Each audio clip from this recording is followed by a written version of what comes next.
Hey there, it's Rebecca Moore, and I am delighted to be here with you at this Innovation Women at Home Virtual Summit. And I'm going to be talking today about how you can identify and eliminate barriers that are holding you back by harnessing your zone of genius.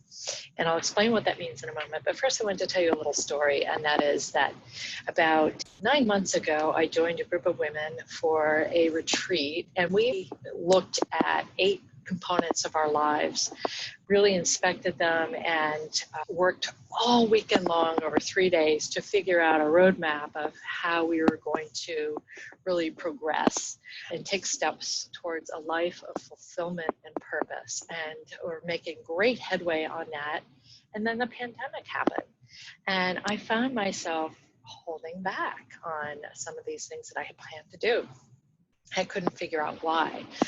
And so that is what I want to talk about today. And this is a natural response when things are spiraling out of control around us. We often do want to hold back and do whatever it takes to feel safe and grounded. What I want to help you to do today is to take action in the midst of uncertainty. And I think that this framework that I'm going to present will help you. What I hope to address today is what is holding you back, what hidden hesitations are blocking your growth, and then what actions can you take and how to accelerate that growth. So bear with me. I'm going to share my screen now. It's just going to take a couple little clicks here. That's Innovation Women. This is my course, and this is what I want to get to here. So bear with me. Okay. So hopefully you can also see me on the side here.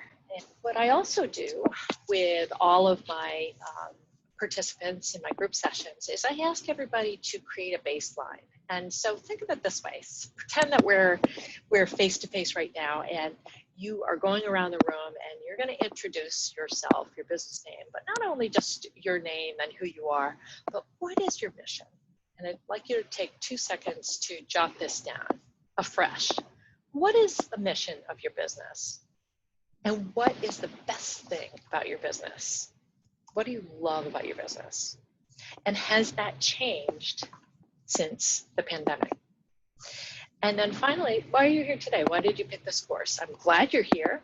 And what is it that really resonated with you? Okay, once you've done that, feel free to press pause. I am going to begin this lesson here by introducing you to a new term, and I'm calling it your upper limit. So think of your upper limit as an inner thermostat that measures how much love, success, and creativity that you can enjoy in your life. Another way to think of it is, what is your tolerance for actually feeling good? Okay? And Gay Hendricks in his book, his theory is that each of us has an unconscious, self-imposed limitation about feeling good. Think of it as this inner thermostat. And it's really been programmed throughout our whole life. So those of us who are a little bit older, that's a lot of programming. And it comes from many, many influences and factors. The issue is that this can lead to inner conflict because our unconscious self wants to be right at all costs and wants to be comfortable and stay exactly where we are. So those of us who want to grow our businesses and transform our life into something that is really, truly meaningful and purposeful, we may have some inner cognitive dissonance, inner conflict between the part of us that wants to feel comfortable and the part of us that really wants to transform and grow. And so our upper limit, or our inner thermostat, is actually possibly keeping us from transforming to be our best self. And things like pandemics or world crises can only aggravate this. So it could be that part of you is afraid to actually feel good and enjoy what you have, and this stops you from doing the things that you want to and need to do to enjoy more success. So what I'd like to suggest is that once you recognize this in yourself, and we're going to go through this in our talk, that you can address and overcome and eliminate some of these barriers or hurdles, okay? So let's look at a couple real life examples. I'm going to pretend that we're all in the same room here, and I'd like you to raise your hand if any of this sounds familiar to you. Have you ever had an ideal client meeting scheduled? So you've identified this perfect ideal client and you've got it all scheduled, and then you meet with them, and then you realize that you did not really prepare sufficiently, or maybe you just weren't ready to clarify what your added value was to this client. And so maybe it didn't go well. The client was just not impressed and it didn't work out.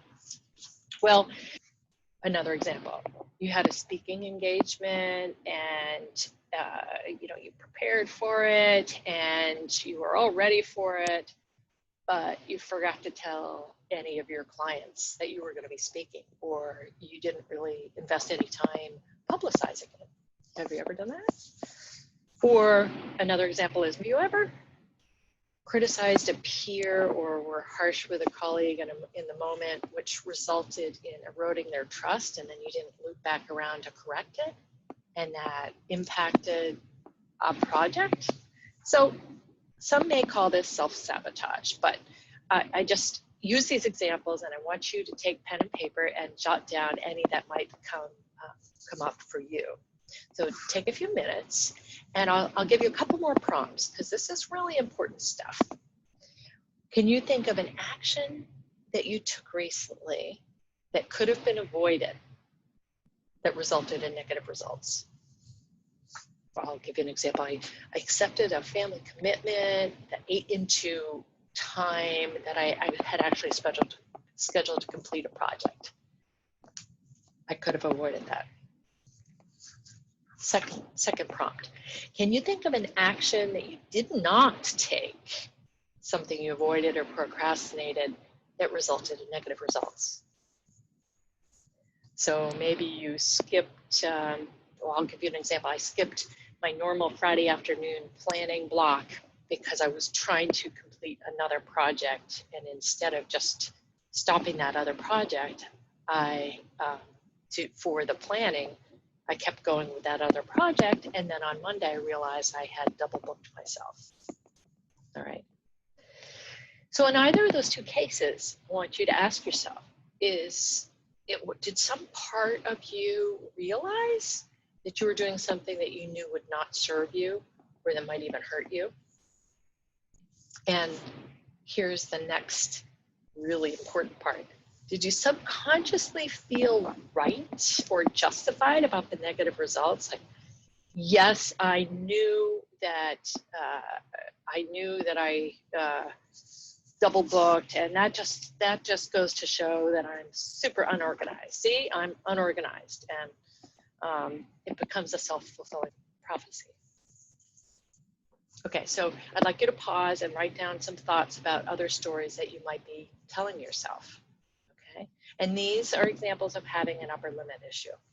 And in each of these cases, I'm assuming that you've stopped and paused and written them down so that you can benefit from this, you have possibly unconsciously expected negative results and took actions to ensure that those negative results would happen.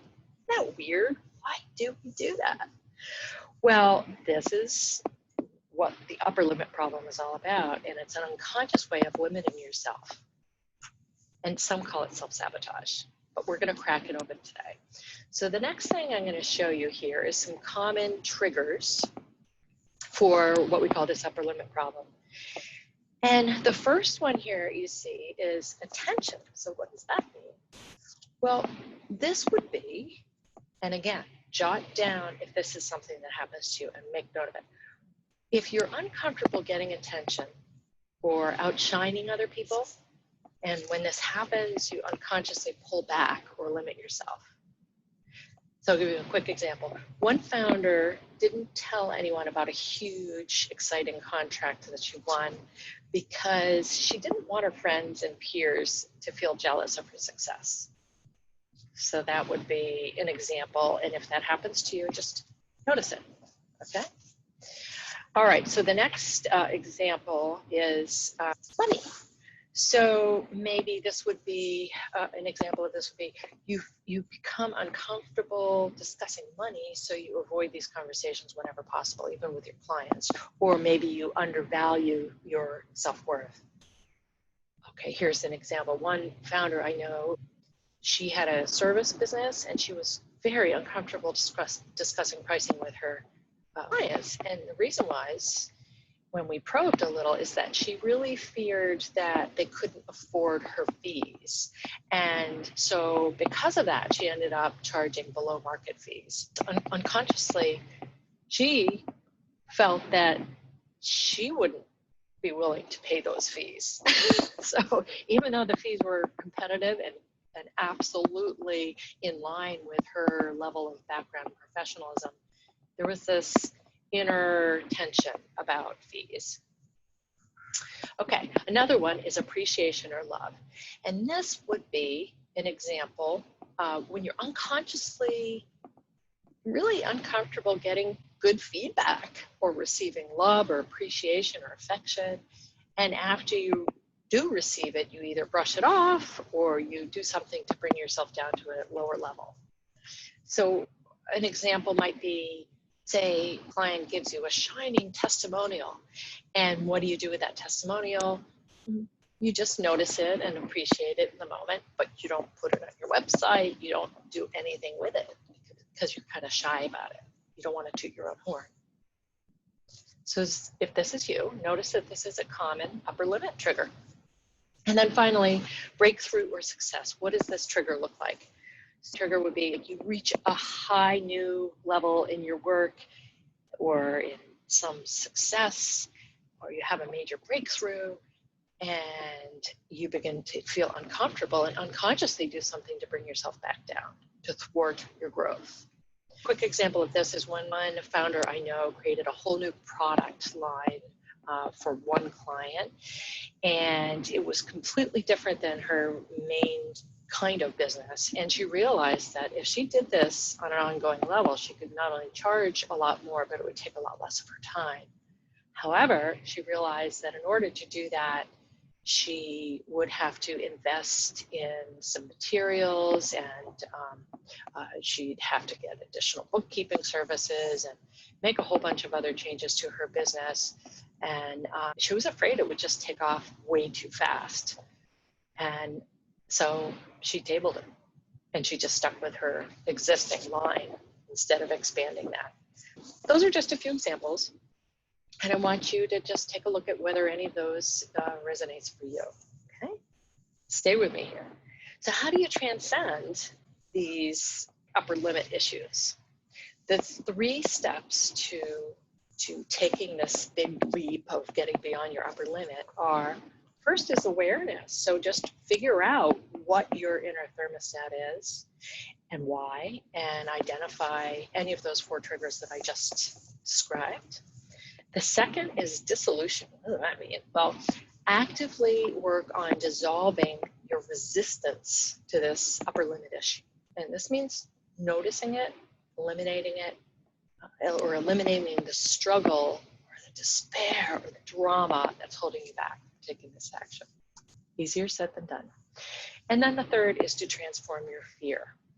What does that mean? Well, gradually, once you become aware and once you start to dissolve these upper limit issues, you can practice noticing your body language and breathe and actively try to relax and slow down your breath and turn that fear into excitement. So slow down your breath and turn that fear into excitement. The next thing that we're going to talk about is really, how do you study your consciousness? What in the world does that mean?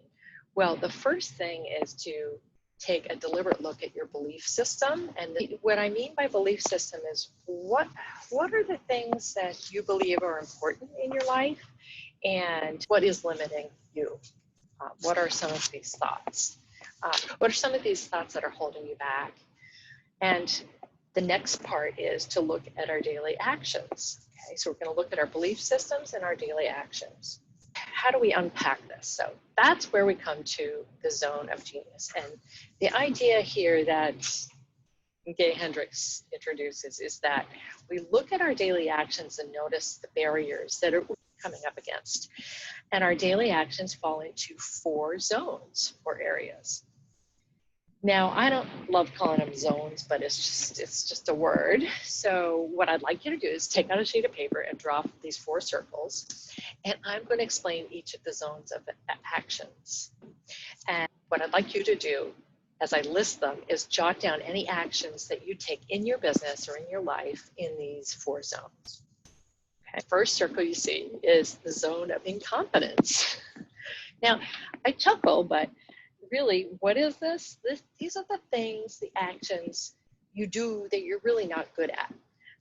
What are you just plain old not that good at? Examples might include something like bookkeeping, technology, graphic design, project management, brainstorming, and you continue doing them even though they don't yield results. And if you have listed a bunch of these in there, you are totally normal. Smart people do dumb things. But these are the areas that you literally have no talent for. And the significance of this is that if you can free yourself from spending time doing these activities in this zone, you'll be rewarded with more joy and energy. So my recommendation is, once you identify these activities, make a concerted effort to not do them. Either avoid them, hand them off to someone else, eliminate them, whatever it is you can do to not spend your precious time in your zone of incompetence. Okay? Moving right along. The second one is your zone of competence. This includes all the activities that you're competent in, but others can do just as well. So examples might include scheduling, household chores, cooking, social media trolling, technology updates. So say to yourself in any of these activities, well, it's just cheaper and quicker if I do it myself.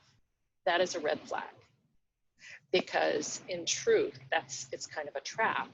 Staying in this zone can lead to unfulfillment, discontent, malaise, and sometimes you can even feel sick if you're doing something too long that really isn't, other people can do just as well.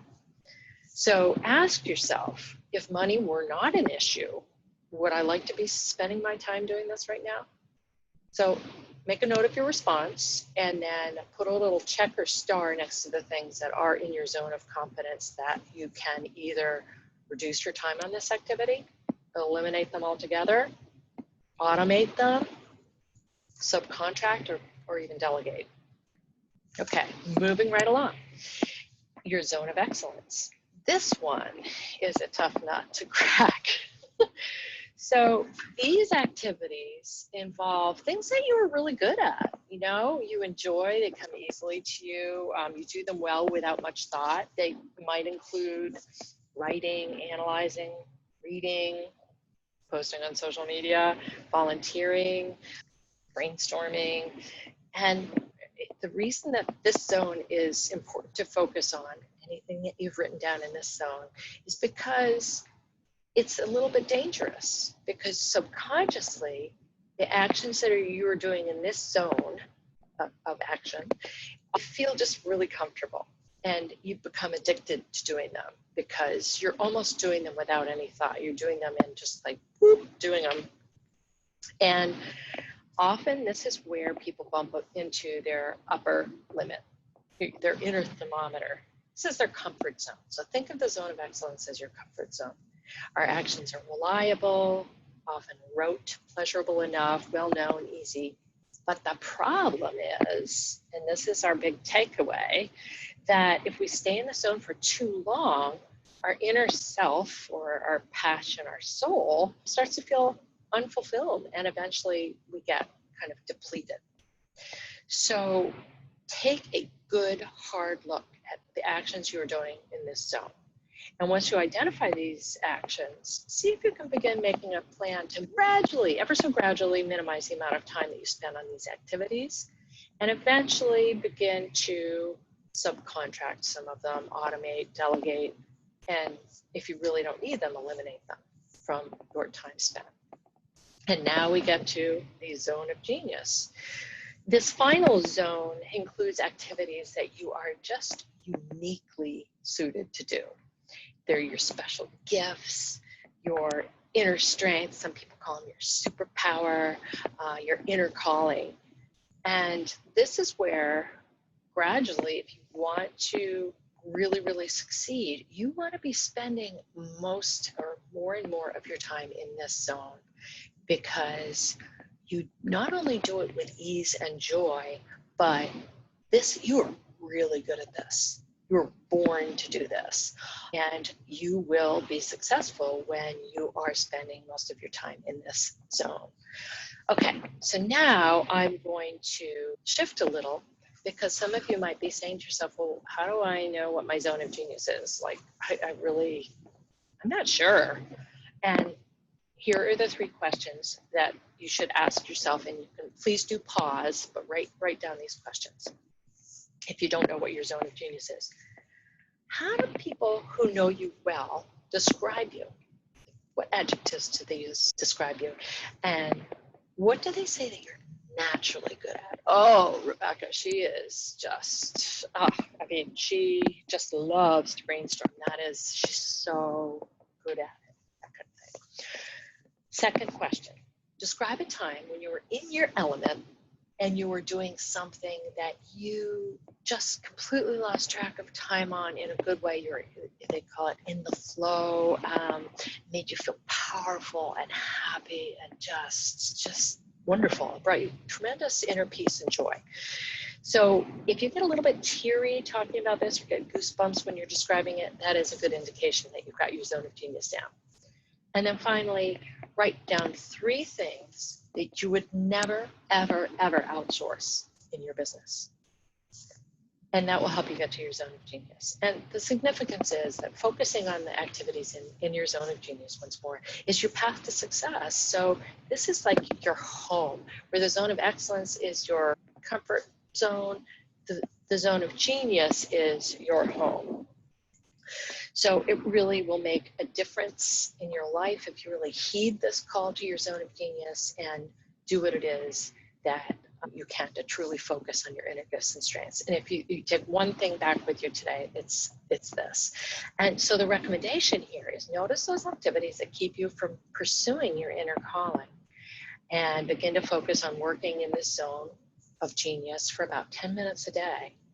Think of it this way. It's like if you're in heaven 10 minutes a day, then you can get through the rest of your day, and really gradually do what it is that you can, something to work towards. And once you do, you can take note of how you're progressing towards that goal.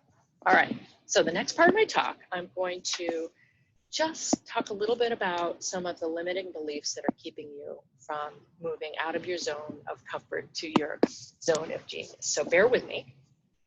Okay, here are 4. I'm just going to go through them quite quickly because I have limited time here. And one is that you're fundamentally flawed. So this would mean, I'll give you an example. I can't achieve my true genius because something's wrong with me. I'm fundamentally flawed. I'm not smart enough, not organized enough. So beware of those kinds of comments to yourself. The second is disloyalty or abandonment. So this sounds like, I can't expand to my full success because I would be too lonely, or I'd be disloyal to my spouse or my children. I'd have to leave somebody behind, that kind of thing. Okay. And when you notice this, then that is the first step in letting go of this false belief for all of these. The third, quickly, is a burden of success. So success will bring a bigger burden. I gave an example of that earlier of the founder who knew that there was a new product line that could be bigger and better, but it just was too scary. Okay, so this is an indication that you might be hitting an upper limit issue.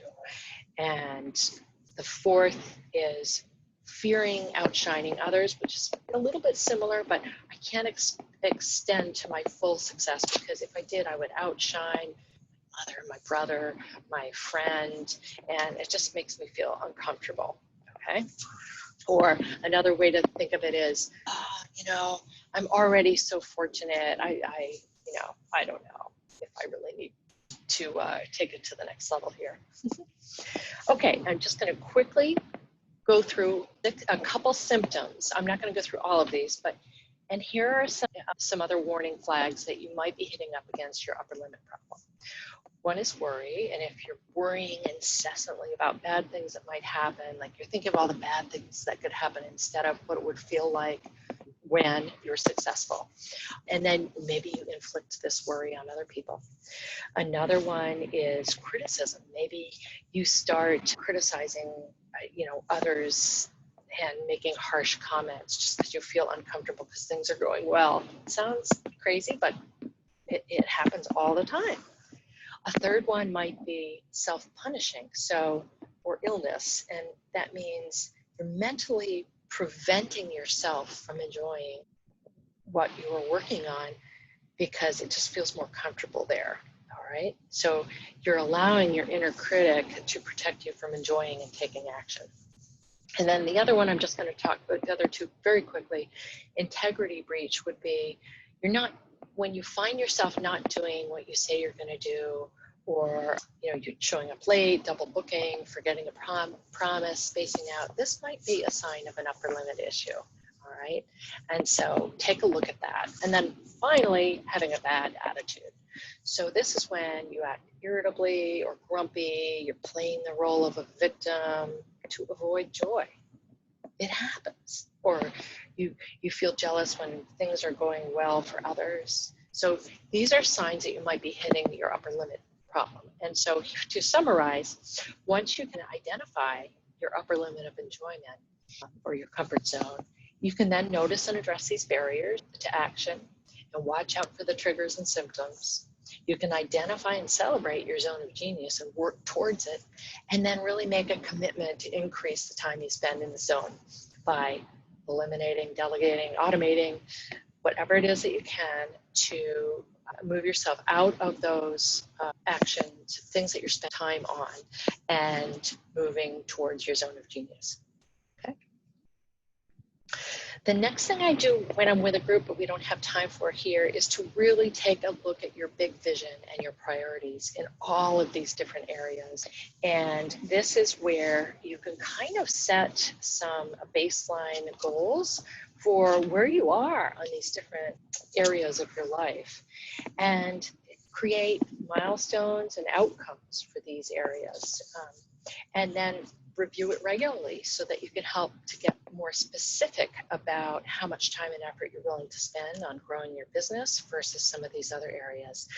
And the reason I mention that is because if you're as interested in community involvement, in family life and taking vacations as you are in the business, something's got to give. So it may mean that you won't be able to grow as fast in your business as you thought you might be able to. Okay, and then take a look at what is working in your business today, what isn't, and then what can you change? It sounds so basic, but you need to take time to stop and answer these questions. And then what capabilities do you need to grow? And has any of this changed since the pandemic? Okay, so that is really a quick and dirty of my talk.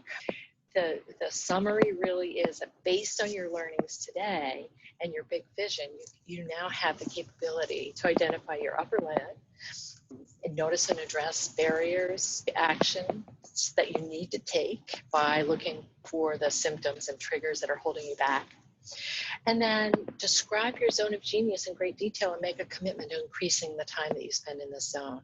Make plans to delegate, eliminate, move some of your time spent on these other activities to your zone of genius, and then identify what other capabilities and resources you need to succeed. One of the best ways to do this is to join a small group, accountability group.